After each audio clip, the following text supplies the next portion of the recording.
জগন্নাথ দেবের রথযাত্রা আর কর্মাবাইকে খিচুড়ি না করলে হয়? জগন্নাথ দেব তো এই খিচুড়ি খেয়েই মন্দিরে ভক্তদের দর্শন দেন। পুরী থেকে কিছুটা দূরে একটা ছোট্ট গ্রামে কর্মাবাই থাকতেন। প্রতিদিন শুদ্ধ মনে অত্যন্ত ভক্তি ভরে সকালে উঠে প্রথমেই খিচুড়ি রান্না করতেন, আর জগন্নাথ দেব সেই খিচুড়ি খেয়ে ভক্তদের দর্শন দিতেন। একদিন এক সাধু এসে কর্মাবাইকে বলে, তুমি শুদ্ধ কাপড়ে ভগবানের জন্য ভোগ রান্না না করে তুমি খুব বড় পাপ করছো। তাই কর্মাবাই বাধ্য হয়ে তারপরের দিন থেকে স্নান করে শুদ্ধ কাপড়ে খিচুড়ি বানাতে শুরু করে। এদিকে জগন্নাথ দেবের তো খিচুড়ি খেতে দেরি হয়ে যায়, সে তো খিচুড়ি খেয়ে তবেই ভক্তদের দর্শন দেবেন, তাই খিচুড়ি খেয়ে মুখ না ধুয়েই চলে যায়।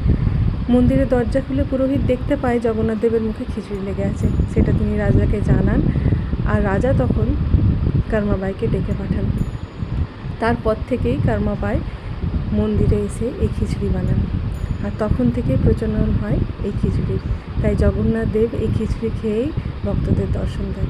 জয় জগন্নাথ।